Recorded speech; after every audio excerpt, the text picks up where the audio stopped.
Hello दोस्तों, स्वागत है आपका स्टडी अलॉट पर नए वीडियो के साथ और नए टॉपिक के साथ। आज हम डिस्कशन करेंगे रेसिप्रोकेटिंग पंप के बारे में। इस वीडियो में हम जानेंगे रेसिप्रोकेटिंग पंप होता क्या है, ये कितने टाइप के होते हैं और इसका वर्किंग प्रिंसिपल क्या है। तो शुरू करते हैं आज के वीडियो को। तो रेसिप्रोकेटिंग पंप एक पॉजिटिव टाइप डिस्प्लेसमेंट पंप है। रेसिप्रोकेटिंग पंप में एक पिस्टन होता है जो कि एक सील युक्त सिलेंडर के अंदर रेसिप्रोकेटिंग मोशन यानी कि आगे और पीछे मोशन करता है और उस मोशन के कारण ही हमको पानी या कोई भी लिक्विड है उसका मूवमेंट मिलता है। रेसिप्रोकेटिंग पंप के द्वारा हम गैसों को भी कंप्रेस कर सकते हैं। रेसिप्रोकेटिंग पंप ऐसी जगह पर यूज होता है जहां पर हमको हाई प्रेशर चाहिए होता है या ये कहें हमको हाई हेड या ज़्यादा ऊंचाई पर पानी पहुंचाना होता है।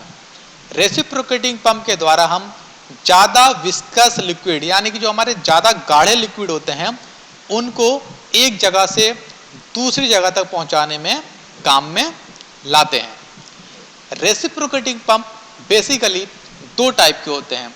पहला है single acting reciprocating pump. Single acting reciprocating pump वो पंप होता है जिसमें पिस्टन के एक ओर ही जाने पर हमको पानी मिलता है या ये कहें हमको जो भी लिक्विड है पंप के अंदर उसकी डिलीवरी मिलती है। सेकंड है double acting reciprocating pump. Double acting reciprocating pump में पिस्टन के दोनों ओर ही सक्शन पाइप लगे होते हैं और दोनों ओर ही डिलीवरी पाइप लगे होते हैं, यानी कि इसमें पिस्टन के दोनों ओर मोशन करने पर हमको पानी या लिक्विड की डिलीवरी मिल जाती है। तो इस तरीके से अगर हम फ्लो रेट की बात करें तो हमारा जो फ्लो रेट है वो डबल एक्टिंग रेसिप्रोकेटिंग पंप में ज़्यादा होगा। ये है हमारा सिंगल एक्टिंग रेसिप्रोकेटिंग पंप जहां पर हमको इसके मेन पार्ट्स दिखाए गए हैं। तो शुरू करते हैं इनके पार्ट्स के बारे में। तो ये है हमारा संप लेवल। ये हमारा पंप का पार्ट्स नहीं है लेकिन ये पंप सिस्टम का पार्ट है। तो संप लेवल वो लेवल होता है जहां पर हमका पानी मिलता है। ये है हमारा सक्शन पाइप, ये है सक्शन वाल्व, ये है हमारा पिस्टन, ये है पिस्टन रॉड, ये है कनेक्टिंग रॉड, ये है क्रैंक और ये छोटा सा है इसको बोलते हैं हम क्रैंक शाफ्ट। यह है सिलेंडर, यह है डिलीवरी वाल्व, यह है डिलीवरी पाइप और हमारा पानी के लेवल से सिलेंडर के बीच की जो हाइट है उसको बोलते हैं हम सक्शन हेड और सिलेंडर के मिडिल पॉइंट से डिलीवरी पाइप तक की जो हाइट है इसको बोलते हैं हम डिलीवरी हेड। यहाँ पर एक ध्यान देने वाली बात यह है, यहाँ पर दो पॉइंट हैं ए और बी। पिस्टन का जो मोशन होता है वो ए और बी के ही बीच में होता है और इसी को बोलते हैं हम पिस्टन स्ट्रोक। यहाँ पर क्रैंक भी है। जब ये क्रैंक घूमती है तभी ये पिस्टन ए और बी के बीच में मोशन करता है। क्रैंक जब एक चक्कर लगाती है तो पिस्टन एक बार ए से बी की ओर और एक बार बी से ए की ओर मूवमेंट करता है। यानी कि अगर हम सिंगल एक्टिंग रेसिप्रोकेटिंग पंप की बात करें तो सिंगल एक्टिंग रेसिप्रोकेटिंग पंप में जब पिस्टन हमारा बी से ए की ओर जाएगा तभी हमको पानी मिलेगा। यानी कि हम यहाँ पर ये भी कह सकते हैं कि हमारे क्रैंक के एक चक्कर में हमको एक बार ही पानी मिलेगा। यह है हमारा सिंगल एक्टिंग रेसिप्रोकेटिंग पंप का वर्किंग। यहाँ पर आप देखेंगे यह है हमारी क्रैंक शाफ्ट, यह है हमारी कनेक्टिंग रॉड, यह है हमारा क्रॉस हेड जिसको हम पिस्टन रॉड भी बोलते हैं, यह है हमारा पिस्टन, यह है हमारा डिस्चार्ज पाइप, यह है हमारा सक्शन पाइप, यह है सक्शन वाल्व, यह है डिस्चार्ज वाल्व।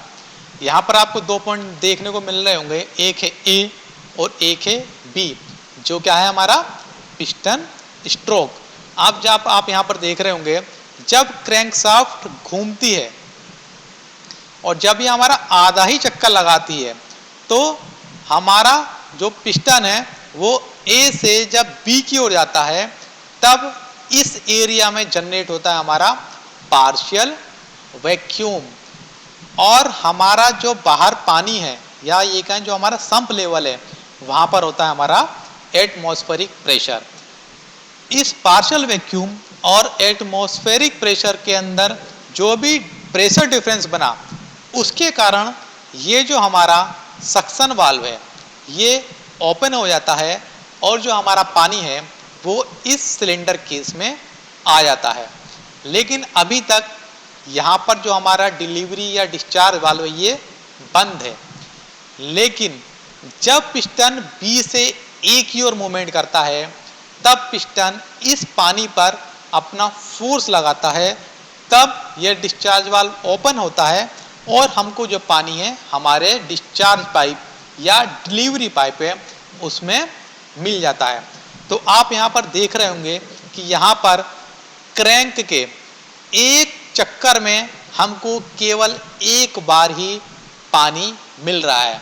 तो इस प्रकार से यह है हमारा सिंगल एक्टिंग रेसिप्रोकेटिंग पंप। यह है हमारा डबल एक्टिंग रेसिप्रोकेटिंग पंप। यहाँ आप देख रहे होंगे कि यह है हमारा पिस्टन, यह है हमारा सिलेंडर, और इस पिस्टन के दोनों ओर ही हमारे सक्शन पाइप हैं और दोनों ओर ही हमारे डिलीवरी पाइप हैं, और यह है हमारा संप लेवल। यह है हमारा डबल एक्टिंग रेसिप्रोकेटिंग पंप का वर्किंग। जब आप इसमें देख रहे होंगे यह है हमारा ए पॉइंट और यह है बी पॉइंट। ए और बी के बीच में ही पिस्टन आगे पीछे मूव कर रहा है जिसको हम पिस्टन स्ट्रोक कहते हैं।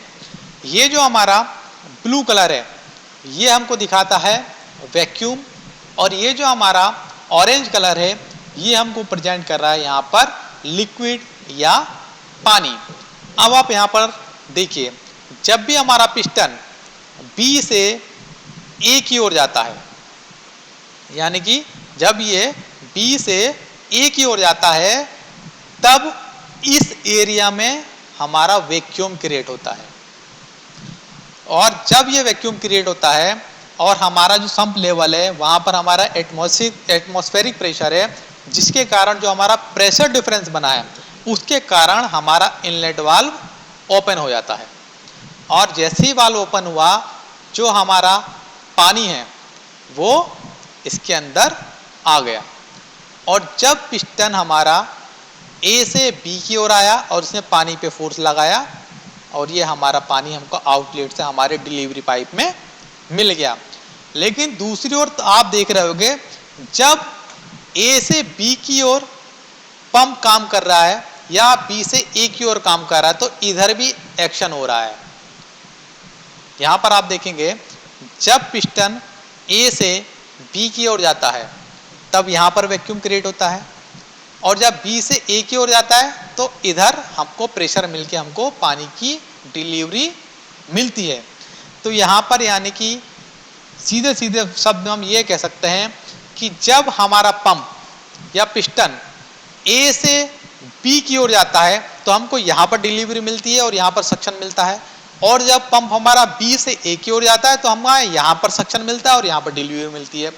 यानी कि हमारे पिस्टन के दोनों ओर मोशन, यानी कि ए से बी की ओर और बी से ए की ओर जाने पर दोनों ही केस में हमको पानी की डिलीवरी मिल जाती है।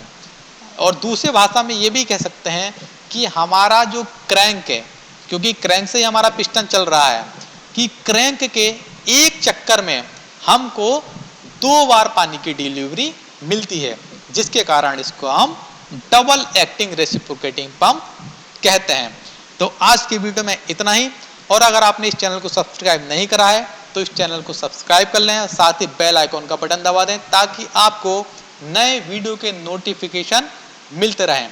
तो मिलते हैं नए वीडियो में नए टॉपिक के साथ।